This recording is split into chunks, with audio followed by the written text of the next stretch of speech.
Welcome back, Chico and The Grin, episode 17. We're here live in Harlem. It's me, 50% of your host, Chico. And the other 50%, The Grin. We have another exciting episode today. We're here with... Why? Why do you hate the intro? Always just sound weird whenever you do that. And I'm like... Do I catch you off guard? Yeah, we do it the same every time. Well, it's another exciting episode. We're here with our second guest in a row in the same week. Yeah, 2 episodes in 1 week. Our friend, Greg, a fellow creative. Yes. He's here to talk to us today about the movie everybody's talking about. Black Panther. Black Panther. Greg, welcome to the podcast. Thank you guys for having me. I appreciate being here. Thank you for coming. We appreciate you being here. Yeah. So why don't you tell our listeners and John and myself a little bit about you? And well, I already know about him. All right. Well, why don't you tell me a little bit about yourself? Yeah, it's all good. And It's all fill good. me in a little bit. I knew Greg. How old's your daughter? She'll be 13 in April. I've known him for 13 years. Yeah. Oh, you guys go way back. Yeah. So basically, I met this man trying to create, just a creative comrade. I write. I dabble in creative arts. Like I'm trying to put together some T-shirts. I'm thinking of putting together a book just of my thoughts and different things like that. So I'm just a creative dude. Excellent. That's exactly what this room is full of. That's the kind of atmosphere and kind of people we're trying to draw to this podcast. Cool. Always. We feel that creative people, a lot of these podcasts that we listen to have like intellectuals or so, quote unquote. Too smart for their damn right. own good. And we don't hear enough creative people sharing their opinions on these things. So Thank you for the platform. No, about, you're welcome, of course. The intellectuals that they provide insight on these podcasts, and they have pretty good conversations. But the one thing they always lack is imagination. Mm-hmm. And Einstein said that. He's like, you can have all the knowledge in the world, but without imagination, it's useless.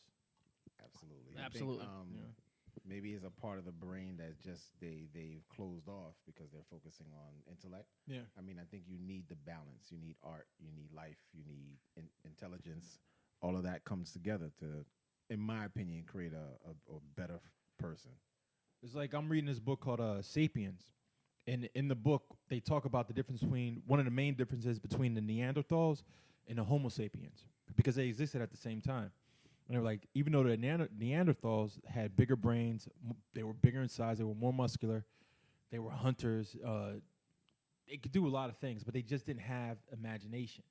They didn't have the logic to sit there and like to create these things, to create a bond with another human. It was just like survive. They were no different than an animal. And you got like Homo sapiens, who like they had their form of religion, they had the form of like this, like the author says, myth.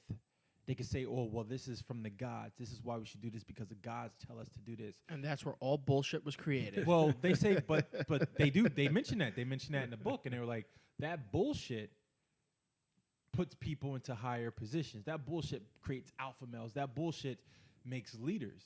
And look at that shit. Look at the shit we're into now because of that. But that's one of seriously. That's one of the things they point out in the book, okay. and they give explanation upon explanation about that. And it was like he says myth, and he says like people lie, and then it was like even certain monkeys lie. But it was like that's the difference. Damn, where was I going with this thought? And that is the podcast, ladies and gentlemen. No. Thank you for tuning in. I was going somewhere with this.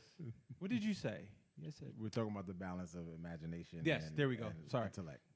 Double back. So, like, basically, mankind, Homo sapiens, were able to wipe out the Neanderthals, who were bigger and stronger because they had imagination. They had the ability to tell stories. They had the ability to create these bonds with other people that they were living with, to say like, okay, we need to do this, we need to do that, without for no reason. But because they were able to tell these stories and motivate people, they were able to survive. But if you think about it, the Bible is that. It is. It's a bunch of stories. Yeah. Bunch of goddamn stories. Yeah. So, now that we've got now that we've already thoroughly insulted religion, we've got that out of the way. Let's talk about what we've gathered here to speak about. Let's talk. Yes.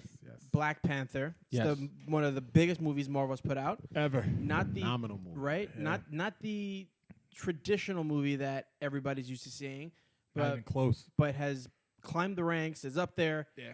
Probably the best movie they've ever made in terms of superhero movies. A primarily black cast, except for the 2 token white guys, right? Lots of things going on in the news about it. Lots of feelings. Lots of different opinions. a lot of memes, all of which are fucking hilarious. Yeah. Just amazing. So let's start it off. Greg, let's start off with you. Why don't you give us your opinions and your thoughts on the movie, if you've enjoyed it. Just give us your thoughts on it. Well, I saw the movie twice thus far. I'll probably see it some more. I thought it was an excellent movie. I definitely enjoyed seeing the complexity of it. I mean, there's so many different things you could speak about from that movie that it is an excellent conversational piece. Visually, it was fucking phenomenal. Okay. Oh yeah, you can curse. Don't worry about it. All right. Yeah. Because I caught myself like, oh no, shit. no, curse away.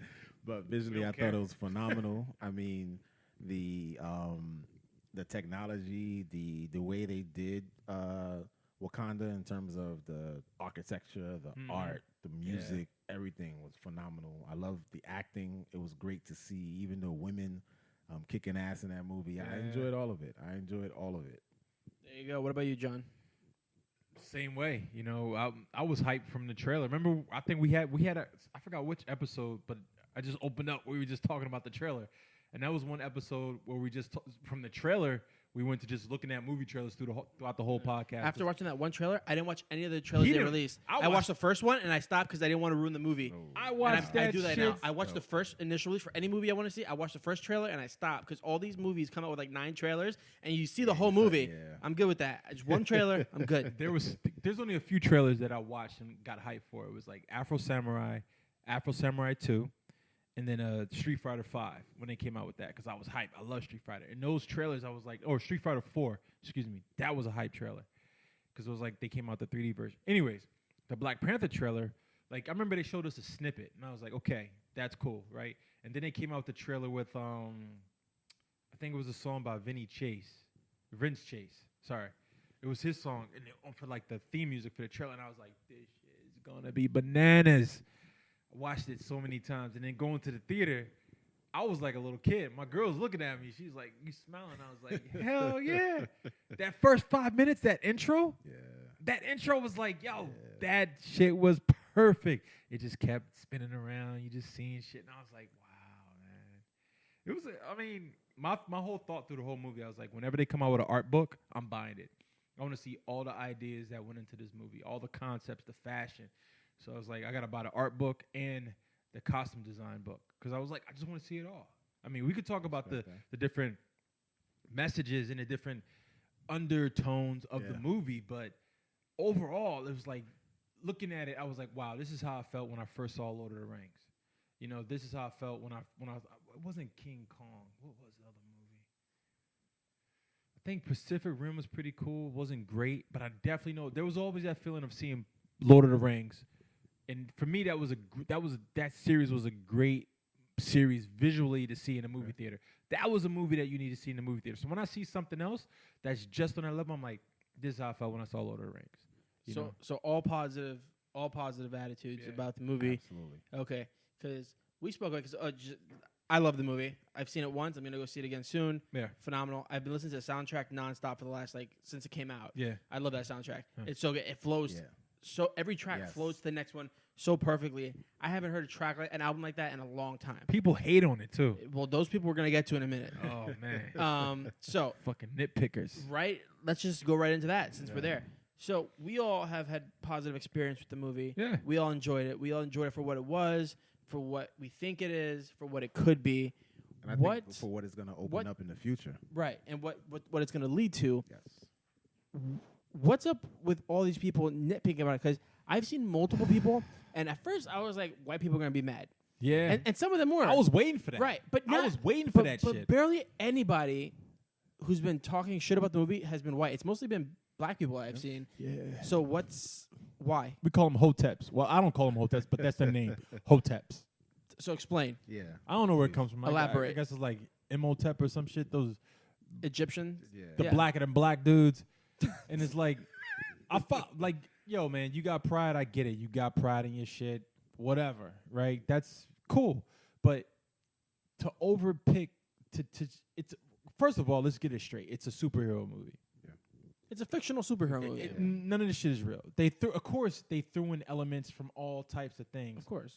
Whatever. It's a superhero movie. I think the idea is like, everybody's excited about it because it's a beautiful piece of work. Yeah. Now, if you want to sit there and analyze it for the positives and say, okay, well, they had this in here, they had that in there, those are great talking points. But to sit there and say, well, no, Wakanda isn't real. Wakanda is in America. Yeah, there's two places of Wakanda in America. There's a Native American place called Wakanda, and there's some place I think in forgive me if it's wrong. It's like in the Midwest somewhere, maybe Iowa, where it's like it's spelled like it's not spelled the same, but it's like Wakanda, Iowa, or some shit where nobody cares.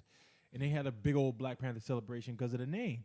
Okay. But I was like, I see people online tearing that apart, like, oh, this is fake. Like, dude, who cares? The story is Black Panther itself was written by two white guys. Like, but maybe, get off your high horse. In terms of like what the arguments are, like, what is one of the complaints? That's just it. It's like, oh, well, this isn't a real place. Of course, it's not a real place. Okay, They were like, oh, silly. they're putting a place that was because like let's say I'm not gonna say his name, but one guy that I follow online who's actually puts out good stuff, but he goes through the part. He's the type of dude that says I'm not an African American. He's like my ancestors are Native American, Indigenous Americans. I also have that on my mother's side, right? My mother's side, they're from Cherokee, half Cherokee. And I think the other half is like Irish or something, right? That's where the freckles come from. But I'm not gonna sit there and say I'm an Indigenous American. Like I'm African American, right? So this guy, he falls into that group. He's like, I'm not descendant of slaves. I'm a descendant of the Native Americans, right? So he put this big post and he kept posting about it, about like how they stole Wakanda from America, blah blah blah. It wasn't there. It was here, and it was like I was like, I get it, dude, but this is like you're not helping anyone with this shit. If you want to educate people, but this ain't the time for that argument, right? If you want to put, I'm like, and it seems like an argument just to argue, just to create an argument. Exactly, and I'm like, got it. And I'm like, I'm expecting white people to hate on this shit, not people of color. That no, hate they on fucking this loved shit. it. You know, and it's like, and that wasn't the only thing I saw. I saw a few other things, like how the CIA guy was the one who saved. He was the hero. You know, dude from the Hobbit dude. Yeah, right? Yeah. And I'm like, yeah, but in real life, the CIA was the ones who took down Black Panthers. You know, that was kind of a meme, really. But even people nitpicking about that. You know, if I'm going to nitpick about the movie, I'm like, yo, there's no light-skinned brothers in Wakanda, right? But there's a reason for that, because Wakanda wasn't infiltrated. Yeah. You know, what colonizers, as they say. So, of course, there's not going to be no light-skinned people. But there were some light-skinned women in the Warriors. I saw that. Okay. So how does that work? I don't know. But I'm just mad. There's no light-skinned brothers. Okay. But, you know, I'm just being silly. Right. But it's just seeing people nitpick things was just like, dude, it's like I'll say, you're digging too deep. You're just digging too deep. You're looking for a fight, and there's nobody to fight. Yeah. But I think a lot of people come with preconceived, like, attitudes or biases. So that person, I don't know the person. I don't know that. I don't follow them. I don't know these fucking people. But they came at it looking for something to sort of discredit. And I came at it from a perspective of, one, it was very entertaining. I was like, this is a phenomenal movie. I thought it was a phenomenal movie. Yeah. I enjoyed it visually. I loved the music, the art, everything we were saying. I think it was right on point. I didn't come at it looking to critique it on sort of social level, even though at times I didn't even expect any of that. Yeah, so that's what I'm saying. So at times I was like, wow, this is touching on certain things that I think are excellent conversations. So you have, I don't know if you want to go into that, but dive right in. Then you have like that whole conversation between Africans and African Americans. Yeah. And what's weird is it touched me because I'm first generation American. My parents are from Ghana and Brazil. Yeah. So I know what it's like to sit there and have Africans say, "Oh, you're American." Wait, your parents from Brazil? My dad, yeah, Tabone tribe. I thought he was from. I thought everybody was from Ghana. So my mom and dad were born in Ghana, but my dad's tribe is from Brazil. Oh wow. Yeah, I found out when I was having my daughter. Her middle name, our middle names are in order of birth. So you want to go into that? I remember you told me that story, which is pretty intense. It's pretty dope. The way they name their children. So basically, each child is given the option of 7 names, and each name dictates, it indicates what order you were born in. So I'm the second son of my dad, who's like the 4th son of his dad. There's a sort of a grouping of names. My middle name's Aruna. So part of my creative sort of design flow is I use G Aruna because it links G from Greg, because my dad always said you got an American name that doesn't really mean anything, and Aruna links my whole family to the tribe. So basically, that's how I came with the G Aruna. But anyway, so having that sort of challenge in my own life, I saw both sides of it. I saw where Killmonger's coming from, because Africans, I don't know if people know this, but they are racist towards African Americans. Yeah. And oddly enough, we look at Africa a lot of times as an American with this whole ideology of this is the motherland, this is where you want to be, but not necessarily. Like, I want to be where we're at. Yeah, I've been, and I do not want to personally. I don't care to go. I don't care for, like, I love certain aspects of it, but that's not where I want to be. Yeah. So I saw that. I saw that complexity in the movie where I was like, ready to say something. Yeah, jump in. Don't let me. I mean, but I see the complexity of it, and I was like, so just this may relate to what we talk about maybe not last episode, but the episode before that, episode 15. Towards the end? No, when I was talking about there's a reason why there's certain countries people don't want to go to. Yes. Oh, the shithole thing? Yeah. So why? And I don't. Why? No. What part of those? Why? What reasons do you have for not wanting to go back to Ghana? Like, well, yeah, I think personally, like, I'll use the New York City as an example. Like, I'm from Harlem. I love Harlem. I love the accessibility of Harlem. When I go to Queens, I've been here 7 years. I hate Queens. Queens is too spread out. There's nothing for me to do. I feel like I'm in the middle of an island with nothing. Half the time you gotta take the LIRR to get there to the other half of Queens. Or you gotta take a bus. So I feel out of my element. When I go to Ghana, it's the same. It's like you plop me in a suburb and I have nothing to do. When the lights go down, when the sun goes down, everything is pitch black. People are sitting around. Like, it doesn't feed me as a person. Some people, and my mom, other people might love that quietness, that whole earthy feel. I hate it. I hate having my sneakers dusty. I hate. That's the most New York line I've ever heard. Like, I hate having my sneakers dusty. That red dust don't wash out easy. Oh my god, this shit is crazy. What? So I just don't care for it. And then on a personal side, like, I don't care for adult. Like, there's this whole culture of if in America, they expect you to be sort of well off. Yeah. Right. So I can go. Yeah, so I can go, and I've been in my teens, and I've had adults asking me for things, like asking me, "Can I have the sneakers off your feet?" I'm like, "What the fuck am I in the middle of? Like, this is crazy to me." That is pretty crazy. And I would lose my cool, and my mom was like, "Oh, that's just the way it is," and I'm like, "But that shit is not acceptable. Like, this is get the fuck out of my face." But so those aspects of it to me just don't match what I want from a place. I gotcha. Well, that, it's interesting because the Black Panther hype was so big, and we spoke about this. You see a lot of people dressing up in traditional African garb. Hell, I wore my shit. Right, but I did not. You see, like, there's a thing. So, like, I get being hype about the movie, and a lot of people are saying, "Oh, it's just like when people get excited about a new Star Wars movie, you dress up like a Jedi or whatever, and you go just." But it's kind of different because even like the whole culture of Star Wars is fictitious. Yes, it belongs to nobody. Yes. It's just anybody can do that. Those are nice. Those are nice. But see, the if thing you is, even look at it, that's more American because they're singular in color. Right, they're very subdued. I Yeah. told her not to give me no color. Right. Yeah, but but you know that's what I'm saying? What they are. It's but supposed to be. You I like the black. I've seen the photos and people went went in on their outfits. I mean, like the coming to America costumes. that's hilarious. But like when I see people who that shit was funny. Right. When you see people who have never been to Africa, dressed up in traditional like royal clothing, it's costumey. Like, first off, where'd you get that from? Yeah. Second of all, don't you think that's kind of insulting to like wear something that's supposed to be like reserved for, I guess, a special occasion in a culture that you're not really a part of? That's why I got solid colors. That's what I'm saying. But your stuff's very like humble looking, right? If you like, I didn't even realize you were wearing it when I saw you wearing it because you had your coat on it.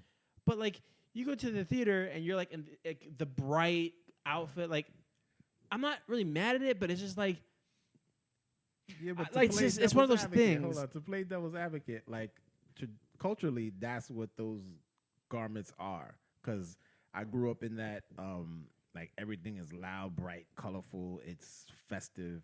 So to take it and then Americanize it is like, well, going to this celebration of black cinema, it's like a party for them. Yeah, why not wear it? Yeah. So I can understand it. For me personally, like people ask why I don't wear that kind of stuff because it's like a shirt. Like this, the shirt my mother would put me in, and I don't have a connection in terms of celebration and festive. It's just I don't want to wear that shit. I'd rather just wear what I wear. Yeah. Now on the other side, people who had never had the opportunity to sort of show out this way, it's exciting for them.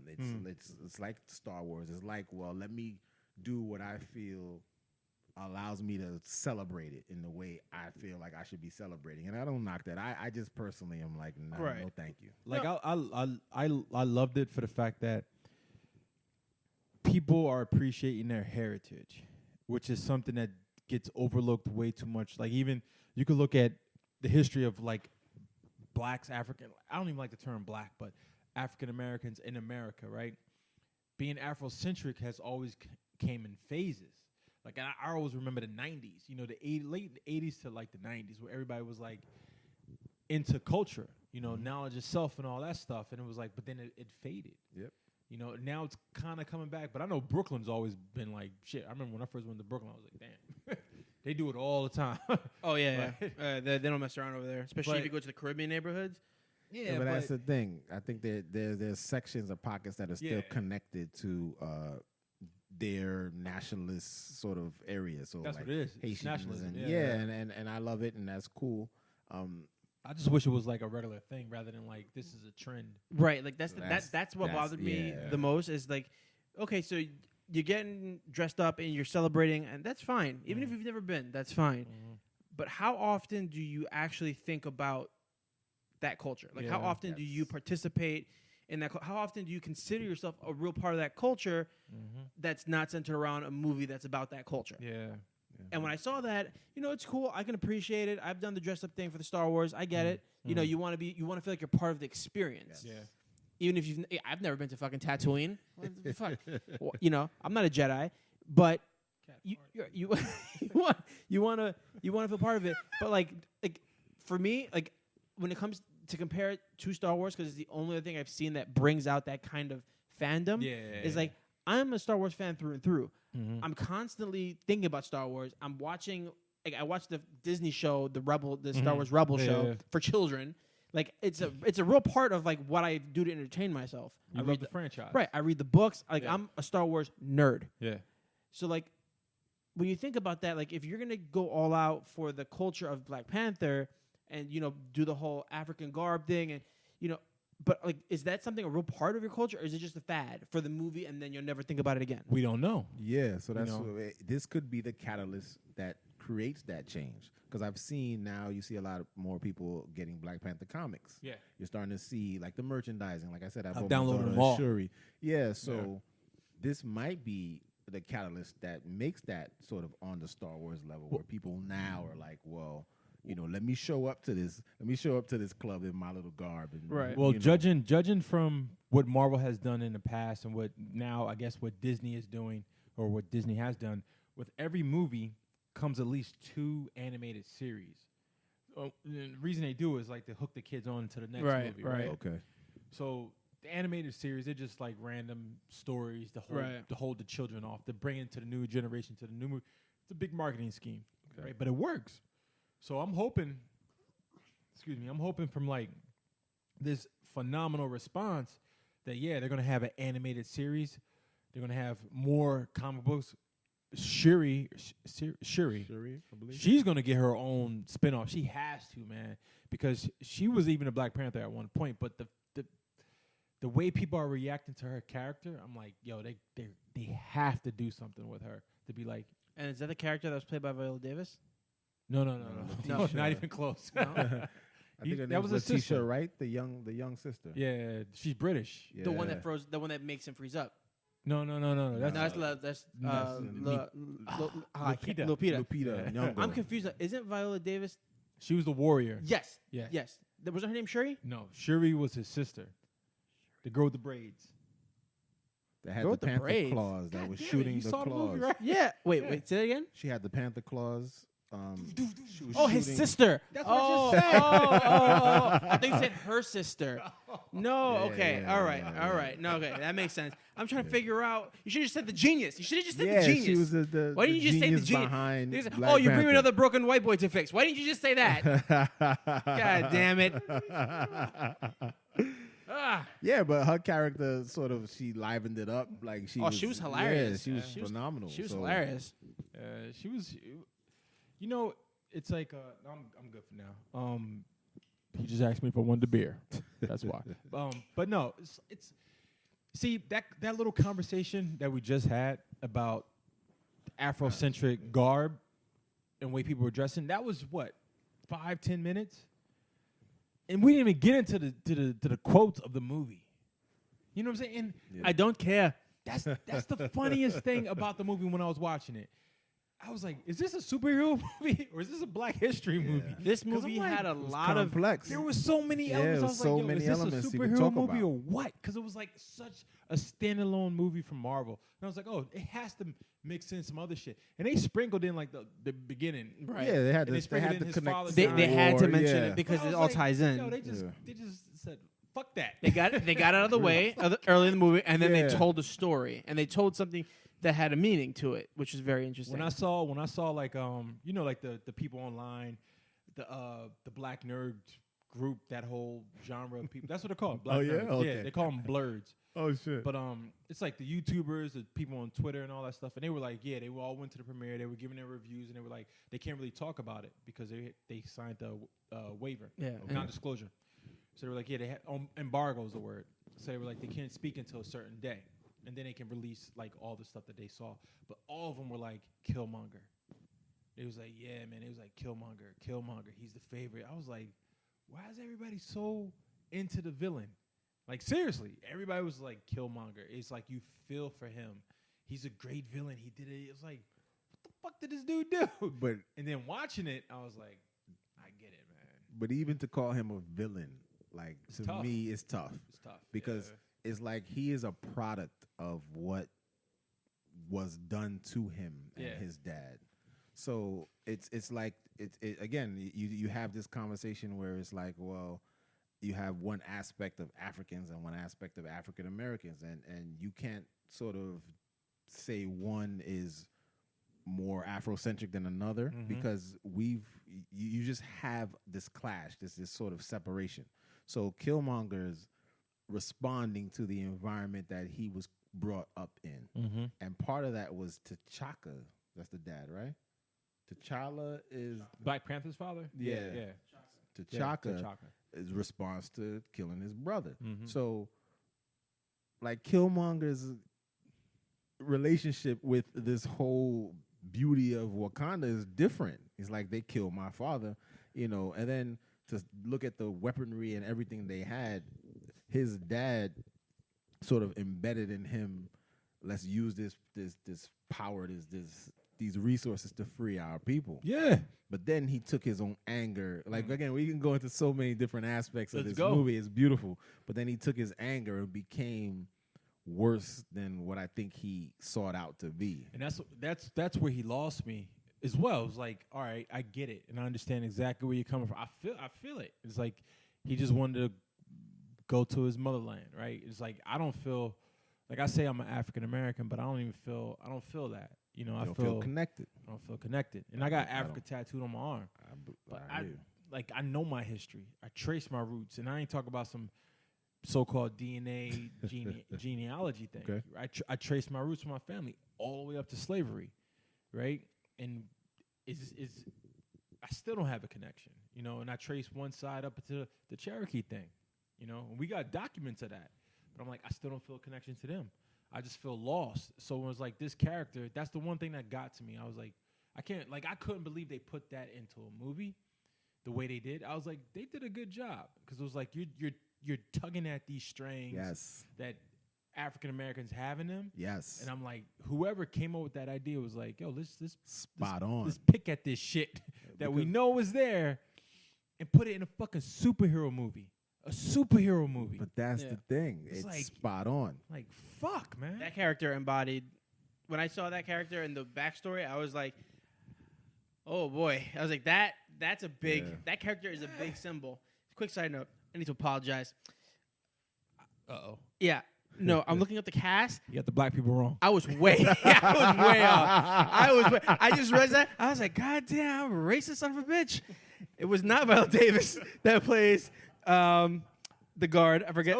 It was not. It was Denai Guerrero, who plays Michonne from Walking Dead, which is, if you guys watch Walking Dead, the girl with the samurai sword, that's her. Yeah. Did not realize that. Did not. I was so off. So I apologize to Miss Guerrero.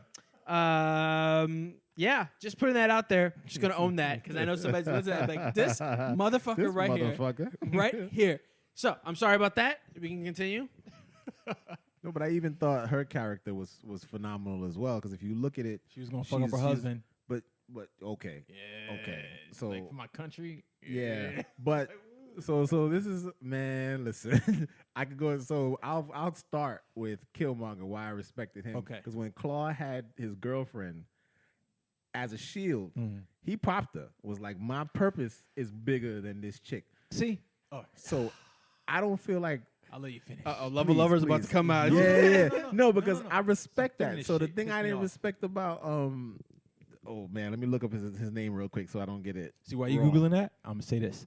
So I was listening to another podcast, which I have a lot of love for, but one of the people on the podcast has said that he killed that girl is just an example of how African American men treat African American women in America. People don't know how to separate. I was like, motherfucker, are you digging too deep? Yeah, that's what happens when you dig too deep. He killed her just so he won't be blackmailed. Like, pop. Yeah, what else you got? Yeah, so you know, like that's how I looked at it. I was like, oh.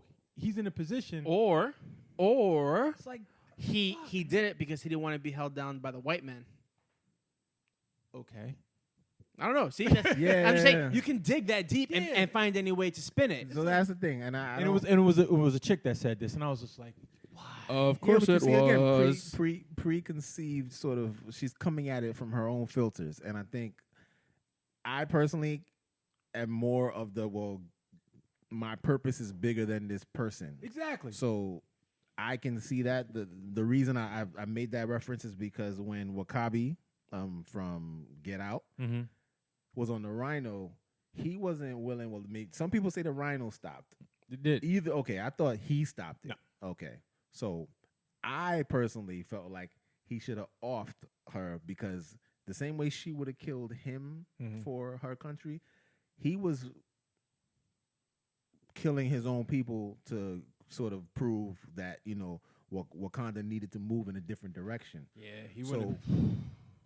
So he's killing people that look like him that he spent all his life sort of guarding because he was the border. Yep. So he was in charge of the troops, if you want to call it that, who protected the border. The border patrol. He's killing the people who he protected because he felt Wakanda should go in a different direction. So when the love of his life was part of the obstacle, I would have jumped off the Rhino and chucked her personally because she was ready to kill him. Exactly. You see, I think she could have taken him.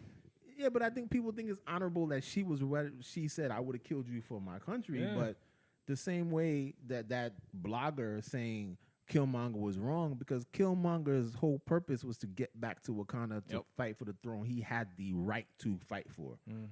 That girl at that time was irrelevant. Yep. And I'm sorry that's why nobody knew her name. Exactly. That's the perfect way to put it. Yeah. I think people have a hard time separating plot points in the movie from the parts of the movie that have a significance. Yeah. There are parts of the movie that are very significant. When Killmonger's dad and what's his name? Young Forrest Whitaker. Yeah, for Young Forrest Whitaker. We're planning their Ghost stuff. Dog, just call him Ghost Dog. Ghost Dog. We're planning that stuff. That all is very important. Plot points, but they also had significance to speak about what was a cultural point. But when Killmonger kills the girl to get Claw, that that doesn't have any other meaning than the fact he needs to kill her so he can get to his main goal. Exactly. There's no deeper meaning than that. There's no reason to assume that there's some kind of cultural thing there. You know, I don't think Marvel would do that, given the current climate. But overall, the movie is a movie where it's intertwined, where plot and cultural references and political points kind of go back and forth between each other, and they leave it up to the audience to decide for themselves what they want to take away from it, which in itself is it's a sign of the skills that they have in making movies, and the director had in doing it, and the writers and the screenwriters for putting this thing together, because it's not easy to do that. Yes. It's not easy to put a movie that complex together and then make it look good. Yes, and make it flow in a way that was so spot on. Right. Like it was. Every part of the movie felt very, very planned out, very meticulous about how it intersected with the next part or the previous part. Yes. And especially I feel like how it's gonna work out with the new Avengers movie coming out, because all these movies have to line up and intersect until the final Infinity Wars that's happening. So I think very interested to see how all that works out. I'm excited for that. I mean, I think Marvel, Disney did a phenomenal job with this movie. They had to, otherwise the backlash would have been insane. Yeah, and I think that it was like pressure, and they released it during February, so-called Black History Month. They can't fuck that up. But let's talk about for a second. Let's talk about the petition to have Disney. Oh, two things I got to bring up because of that. The petition to have Disney give money back to the community, the black community, because of the success of Black Panther. And one thing I found out with from Chadwick Boseman on Power 105, The Breakfast Club, he said it. He was like, I'm not going to quote him, but paraphrasing, he was like, it's ridiculous because people don't even know who's behind the scenes of the movie. He was like, half the executives are black. Yes. So it's like people sitting there complaining, saying we don't have this, we don't have that. He's like, I'm sitting in the office full of black people. And from that same interview, I'm glad that he said that, because a lot of people hear Disney and they automatically assume that it's some white person that's running the helm. Chadwick Boseman's interview, he was sort of clear about the fact that there were a few people of African American descent who greenlighted Black Panther, and also were part of the process to make sure it was a quality movie. Mm-hmm. Now to ask that some of this money is donated to the community, I think is ridiculous. It's like asking the people who created Harry Potter to give money back to London. Yeah, and I think at the end of the day, this movie shows the fact that an African American movie with a predominantly African American cast can be a viable movie. It can be on a level that they probably didn't even imagine. Like Girls Trip. Yeah. So these are got things 0 awards. But these are things that I think are part of the payback to the community. Mm-hmm. So now people are going to be more open to African American movies and African American actors and just all types of movies of color, because now they're showing that these things can be successful. These stories can be told. It's like Afrofuturism. You know, it's like I'm big into that. But far as I know, or far as I found out, it's only been like comics and mostly novels, right? With like Octavia Butler. You know, she's a big African American writer who just she writes tons and tons of. Well, she's written tons and tons of Afrofuturist stories. You know, and to me, Black Panther was just like the mecca of that. You know, it was the ultimate Afrofuturist vision come to life. You know, but speaking of Disney, I just saw on this one website that Disney opened up a STEM center in Oakland. You know, STEM center, science, technology, electronics, and math. You know, I think that's great just because of the success of Black Panther. I'm like, they didn't have to do that. Nope. But I'm like, that's great and the only reason they chose Oakland is because the director is from Oakland. Right. But I think that's great. You know, I think that's beautiful. You know, but they didn't know in no way should they have done that. But it's beautiful that they did that. Yeah. I think you should, to piggyback off that, I think if the company or if anything involved with the movie wants to do that, then that's great. But I think to demand it is ridiculous because you can't have that precedent, because then anybody who makes a movie is going to be sort of extorted to then Yep. And that's exactly what it is. Or if they make Extortion. a movie that has a political meaning or cultural meaning, they're going to think twice about it, which is just going to cripple there you go. the want to create those movies. Because it's That's like, an well, if I excellent make point. a movie about this topic, that community or that group of people is going to want me to take the money that I've made from this and give it to them. So why should I even make this? Now, you've been kind of quiet about this movie. Or tonight. I'm just letting y'all talk. Why don't you say some stuff? I like the movie. But see, that's the two reactions that I've been receiving from it, which makes me not want to speak to people about it. To be sorry to cut you off. No. I have nothing bad to say about the movie. I think it's great. Yeah. I think the people who hate it are just haters, and I think they're either they don't get the movie, or they think that they're, how can I say it? They think that they're so smart, or that they're so much smarter than other people, that they think that they can use their quote unquote intellect to kind of shame other people for liking something like this, because it's not 100% factual. It's not a real place in Africa. Nothing that you're watching is real. The entire movie, the movie was shot on a green screen. They didn't even build those sets. Nothing you saw was real except for the people in it. Yeah. The costumes probably weren't even real. It's probably just a green suit. Like, nothing you saw was real. And I think people really, they want to feel like the movie, like they want to feel like it's real. And I'm not sure if it's a longing for that to be real. There is. That situation to be real, that they want it to be. But it's a movie. And in the real world, life's not that great, unfortunately. There's no place that has the kind of technology. I do find it interesting that they made a real point to say that Wakanda is so advanced, especially compared to, like, Tony Stark. Because Tony Stark is the next most advanced thing in that universe. Well, in the Marvel universe, Shuri is intelligent more. She's brighter than him. Right. She's always been. Yeah, but they made that point to make that distinction. Like Tony Stark is here, and that's what the Avengers technology is based off of, and Wakanda's up here. Yeah. So, like, think about this: when in Civil War, when War Machine broke his spine, Wakanda could have fixed that. Yeah. How mad is he going to be in the next movie?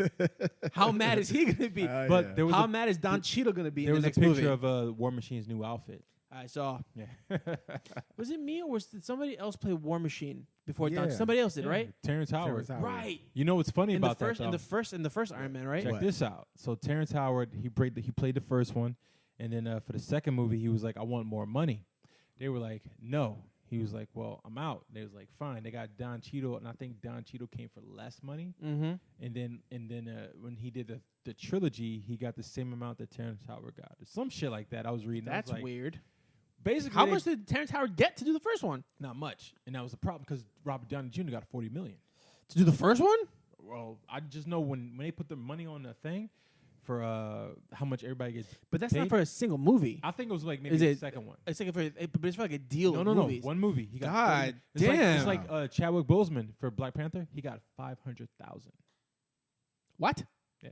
They put out the pay for Black Panther or Civil War. Black Panther. He got $500,000. Yep. That's it. That's it.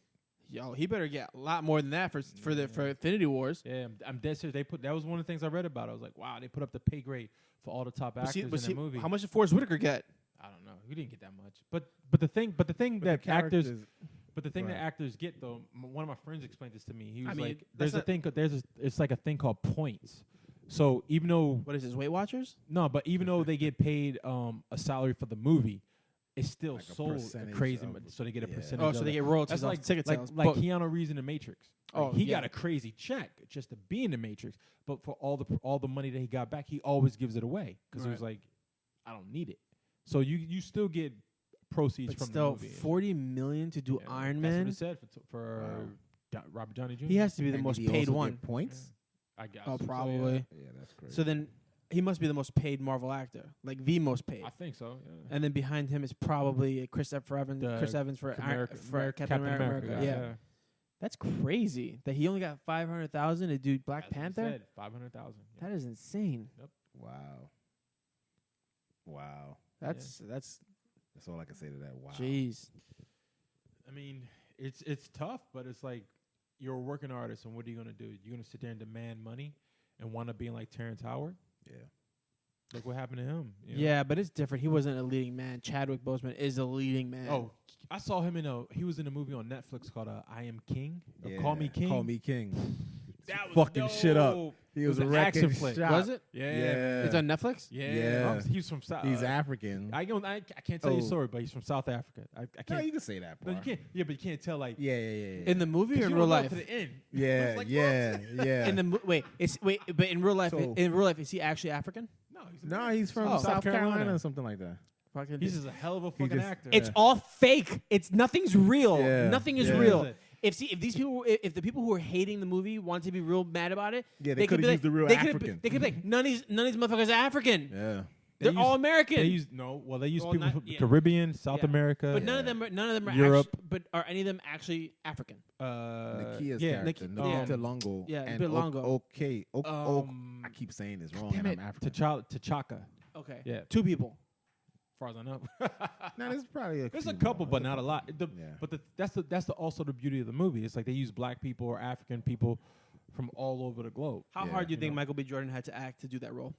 Not much. Because to be honest, I think that was the key. the character is great, but the Yeah. acting, I was like, Like, you know what? Like, I some of the like line- that about him. some of the lines he said, I was like, you know what it is though? Like, I'm watching him act, and I know the character he's playing, and I know like how he has to portray himself to be this character.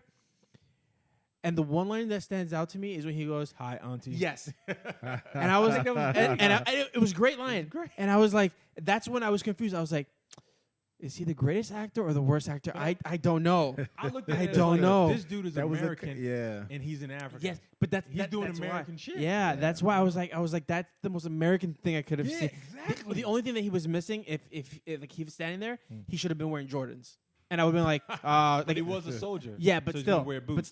but still, if he was wearing like a pair of 4s or 3s, I would have been like, One thing that got me though, they were I'm like, oh my god. But He was a it would have had to soldier. be Dusty. It would have had to be Dusty It'd have been J's. Dusty. Dusty He's like, J's. He was That's a probably why he soldier. ain't wear them. That's why- Fucking dust on my Jordans, man.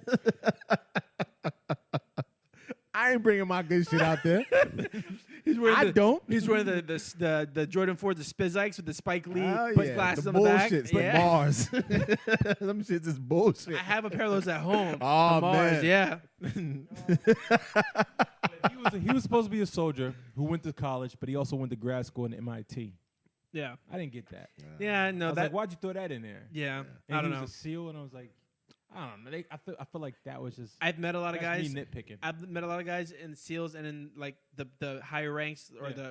the more combat oriented ranks. I've never met one of those guys who can go to MIT. That's what I'm saying. I was like, you threw MIT in Not there? saying they're smart. They're not smart. No, MIT Yeah. is like it's one of the best schools to go to. I'm just saying, if you go to MIT, You're a will, brainiac. will you see anybody there who looks like they could be Killmonger? No. Yeah. I don't I was think like- so. Listen, we're all given different attributes. Yeah, Some of yeah. us are very mentally gifted, and we're great with seeing numbers and spotting, patterns. Some of us look like we can knock down a tree with a punch. There you go. Very often, you don't get those two. You don't get both of those. Very rarely do you not get both of those blessings. It's just not what. And the cat's back. I don't think the cat likes us doing podcasts here. She comes around and it's like time to. It's shut time it to down. stop. It's too noisy. Oh, word? Yeah. She does. I think that's what it is. Sometimes she'll be sleeping and then she'll just wake up and just start like she's like, yo, Oh, cut it out. shit. Go home. It's time to wrap it up. Get out. She's like, you're interfering. Fucking up my vibe. Chick don't kill my vibe. And now she knows we're talking about her. So what else? What else we want to talk about the movie? There's a lot. There's a lot of I the think we movie. only There's a scratched lot. the surface. We did. Let's see. One thing you mentioned to me was like the Malcolm and Martin Yes. like reference or connection or So comparison. No, that's a better word. Yeah. Comparison. Killmonger's character was more aggressive in the sense that with the weaponry, you felt like you could undo the wrongs that have been done to so many African Americans. And if you take that attitude, like the Malcolm X sort of by any means necessary, again, that's why I don't consider him a villain. I think that he's just was coming about it in a different sense. Yeah. And then you have T'Challa, who is more peaceful, because even at the end with that UN speech, Which was horrible. yeah, I personally wouldn't have went that route, but I do understand because it's like, well, you don't want to be the people you want to overthrow. So now that they have the power, is like, well, you don't want to then turn around and oppress white people, because then it's going to continue that sort of back and forth. Yeah. So, I just throw up my hands and I'm like, that's a hard conversation to have. It's just, who do you relate to more? You obviously have something to say. I was just when they were one of the themes I saw throughout the whole movie was that Wakanda was very segregated from the rest of the world. Yes. And they were like, make Wakanda great again. Right. You saw that meme? Yeah. and I was, when they're talking, compare him to Trump. Yeah. After T'Challa took the helm of Black Panther and he's sitting on the council and he's talking about that, and they're like, we don't just take anybody in. And I'm like, these motherfuckers built a wall. Yeah. And I think that's a real, I didn't like him. I didn't like it after that. I was like, oh, you're an asshole. But it's like one of those he things. Didn't care about right. It's one of those things. The black people. But I look at that and I don't just think about the black people though. I think about like the world and countries. Like, I'm pro-immigration because I think it's important, especially in this country, that we let people in. Yeah. Well, that's what America was built on. Right. But I do very much believe in having secure borders. Of course. Every country does. Yeah. And I think the U.S. in general gets a bad rap because it's not just the United States. Like, immigrating to any country is very difficult. I had a friend who tried to immigrate to Japan, and they were like, oh, you don't have a master's degree? Why would we let you in? And he was just a regular white dude. Yeah. And they were like, no, you're not welcome here. Bye. And I'm like, every country has and most people don't realize United States is one of, like, I think 3 countries where if you're born here, you get a passport from here. Yeah. Most countries, you get a passport wherever your parents are from. Yep. So if you live in Germany and your parents are from fucking China, you get a Chinese passport. You're not a German. You get a Chinese passport. And most people think that, and again, it's because this country is the way it is, because we welcome so many people, that everybody should have the ability to stay here. But that's, in reality, you only get that lucky if you're born here.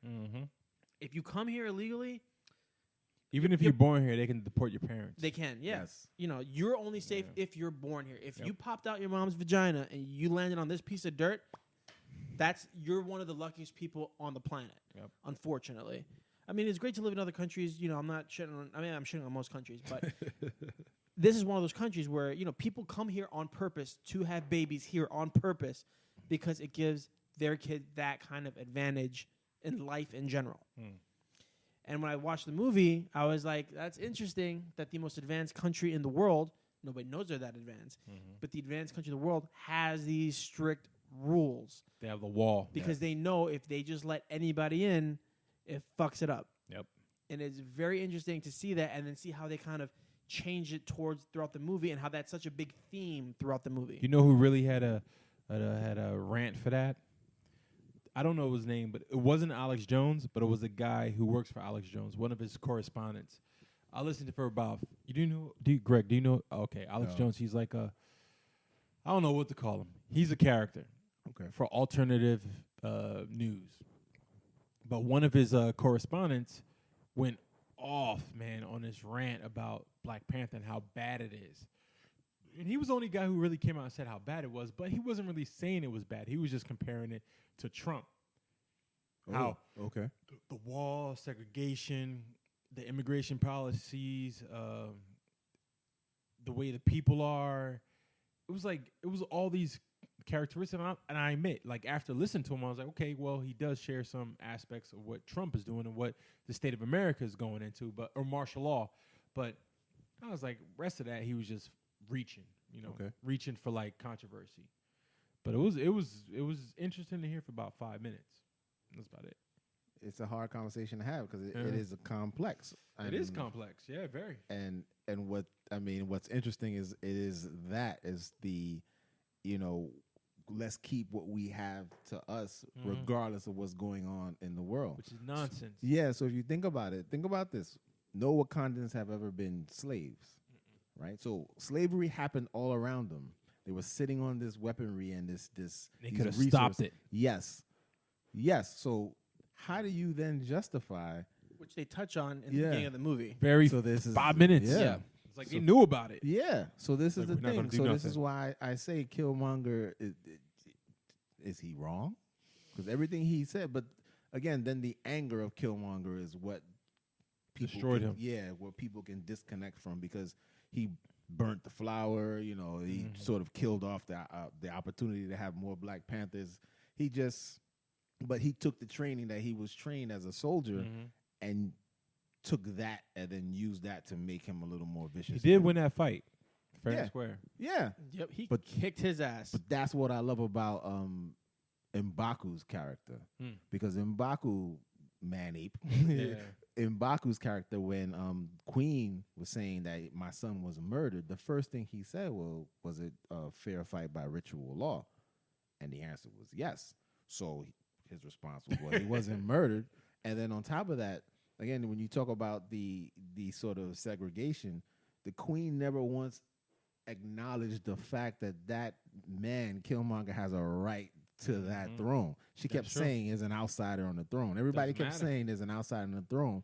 No, that's Prince Najobi's son. Yep. He has every right to challenge him for the throne. And what does that say in general about the way African Americans are viewed when they get into positions within the government that are very high level? They're considered outsiders. They're considered outsiders. Even if you look at no, but that's what and then to continue that statement, that's what I was saying with being an American born of African parents. You're considered an outsider. Like, you don't speak the language, you're an outsider. I'll never be an African. I'll never be considered an African. You're too light skinned. But it's like when I go overseas or whenever I travel, people never say, "Oh, you're African." They be like, "Yo, you're an American." There you go. You know, so it's never this African American stuff. It's like you go to Britain. It's never like, "Oh, I'm Nigerian British." It's like, no, I'm British. Yeah. My parents from Nigeria. I'm British. My parents from Ghana or whatever. You know. Yeah. It's never like British Haitian. It's like, no, I'm British. Yeah, but in America, we don't have. I'm American. Everybody's like, I'm Chinese American. I'm Black American. I'm African American. That's a weird thing that goes on in this country, I think, primarily. Yeah. It's weird. And I've always thought that and said that to people, like, when they ask what I am. For example, at my job, everybody thinks I'm Jewish at my job. I'm Puerto Rican. L'chaim. Yeah, right? Mazel tov. Shabbat shalom.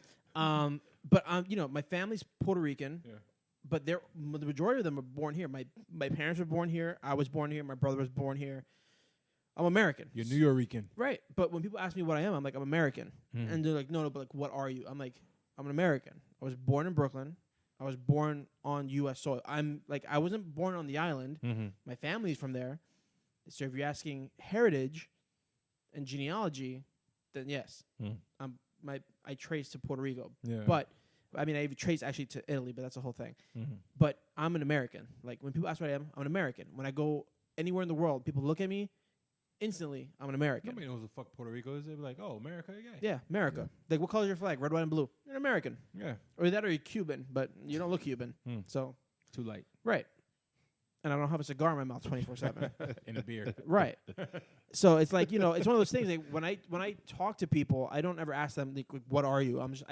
Unless you voluntarily tell me your entire history of, like, your family's travels here, I just assume you're American.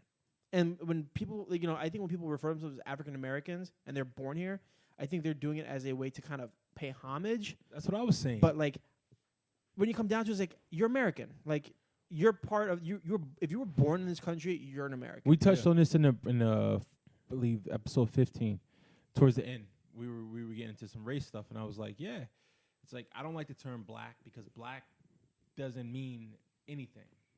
It's not a noun. It's a description. It's the absence of color.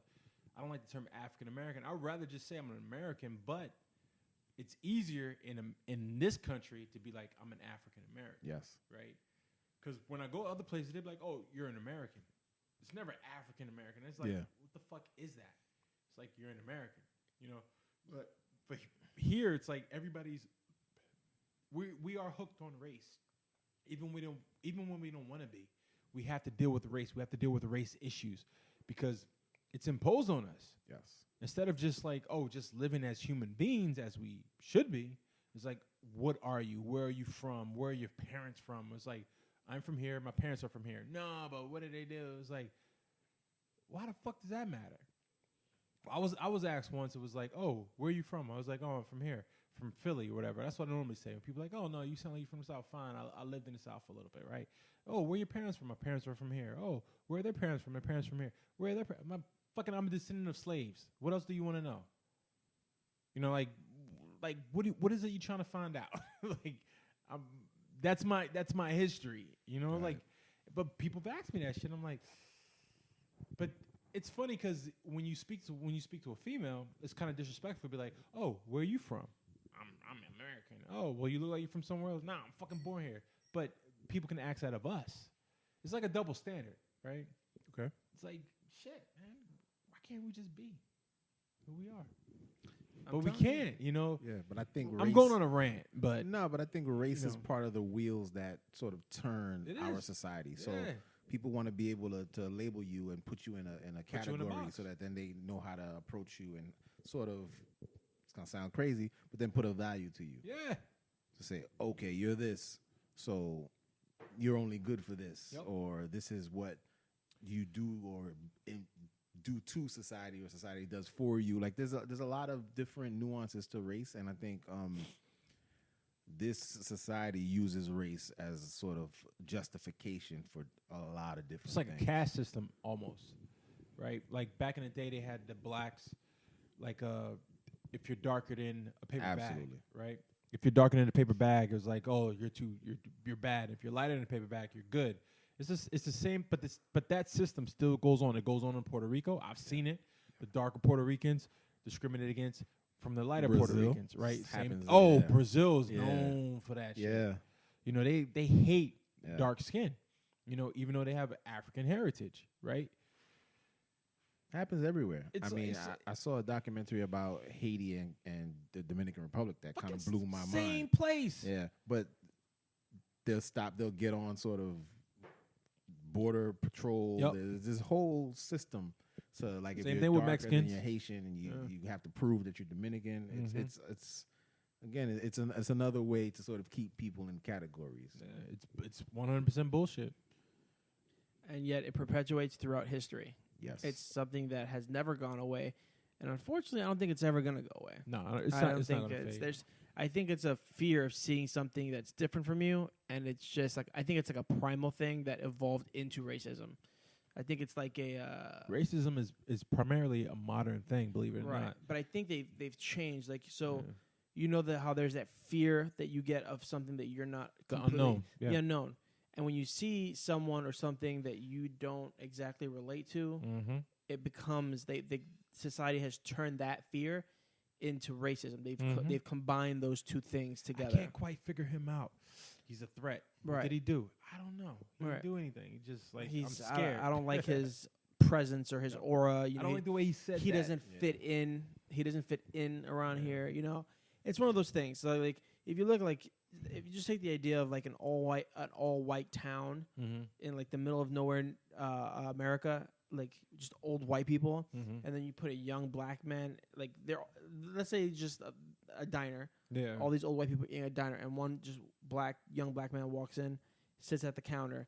He's gonna have so much attention on him because he's not, you know, when you look at the base of everything, everybody in that diner is a human being. It can't be he's there for food. Right. There can be some other alternative method. You know, like everybody in that room is just the same except for skin color. And that's what always trips me out when I think about it. I'm like, racism shouldn't exist because we're all one race. We're humanity. The human race. We're humans. We're Homo sapiens. We're one. The only thing that's really different about us is just the amount of melanin in our skin. Yeah. And yet that is such a big thing. It's so strange. But it should be the more melanin, the better you are, because technically it is.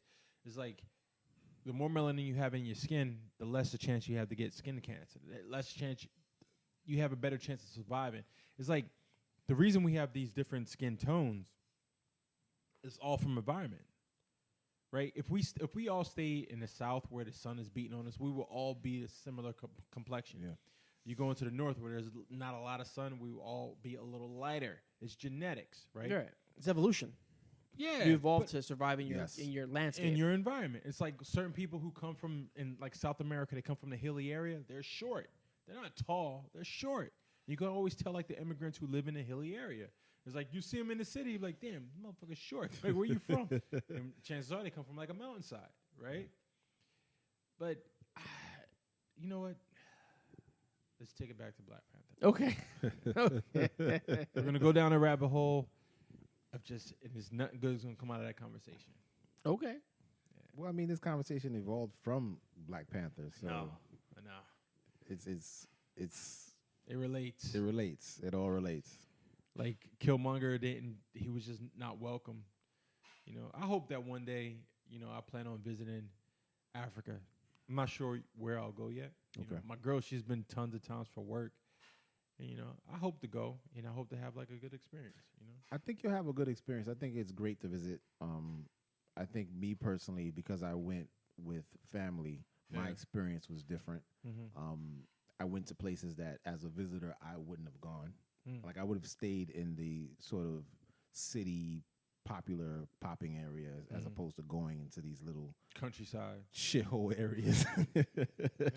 Shithole areas. Yeah. Man, I'm only saying that because if you think about it, like, it's true. And I don't. This is the thing about some of those comments that I think. Again, we can go down a rabbit hole, but I'll say this real quickly. But some of those areas, if you look at the infrastructure, let's not dance around it. The infrastructure will make you consider that to be less than desirable. It's places like that in America. Yes, so You know what I'm saying? I'm not knocking it. Like I've been to places where, like I've been to certain parts of. I don't want to throw people in like areas under the bus where I'm like, damn, this is fucked up. Man, I haven't been to Africa. DC, I've been to Philly. I'm like, yo, some of these places have been fucked Philly. up. Man, And my I'm family's from Philly, and it's like a shithole there. Yeah. In a lot of places, you got the gentrified parts. Yeah. It's nice and clean and Yeah. College Town. That's all what that I'm shit. saying. So if you You go got to like Africa, parts of North Philly was like, what the fuck? People make live sure here. You go to those nice parts. South Africa is fucking beautiful from what I hear. Yeah. But when I go to Ghana, like, and that's the thing. When I go, I've been taken to the nice areas, like where the tourists go, and I enjoy that. But then you take me out that, like I said, it's like going to Queens for me. Once you take me out of Manhattan, I'm like, oh, nah. I'm ready to leave. Fuck this. That's one thing they didn't show. They didn't show the Wakanda hood. There is no hood in Wakanda. There gotta be. Nope. There's a hood everywhere. Nope. Yeah, but they. What they got going on? Yeah. There was a scene. There was a scene where they were like going through the shops when they were walking out in the streets, and everybody just looked fly. Yeah. Everybody just looked fly. I guess you could say the hood would be the border people. Yeah. Because they lived very like. The huts. Yeah. They Yeah, lived very but I think that's meager. all a sham. Yeah, I think that's all a sham. That's all fake. Fucking Bandit. kente cloth Yeah. turned into shields. Yeah. I'm like, Yeah, I think that's all fake. Yeah, that's Armor rhinos. Yeah, I'm nah. like, the motherfuckers I didn't busted like the out of the rhinos. ground. I like the rhinos. I did not like those rhinos. I didn't was like the this fact that the stupid. rhino didn't run that chick over. Like I'm stuck on that. I'm like, nah. But that's why I tell people, don't let your girl feed your dog, because when it's time for your dog, I'm gonna That's take amazing. it there. So when it's time for your dog to bite her ass, he gonna be looking at you crazy. Like I'm not biting her. She feed me That's- more than you feed That me. may be the best piece of advice I've ever heard. Wow. There you Don't go. let your girl feed your dog. That's amazing. That's funny. Oh, yeah. I'm Use gonna, that, please. I'm gonna take that advice with me to the grave. That's Yeah. amazing. That's so good. Cause I'm like, what the fuck? The rhino just stopped. I thought he stopped it, and a couple people had to correct me, and I'm like, oh, He stopped on his own. I was disgusted. I was disgusted. Like you ran over everybody else. Just keep running motherfuckers over, man.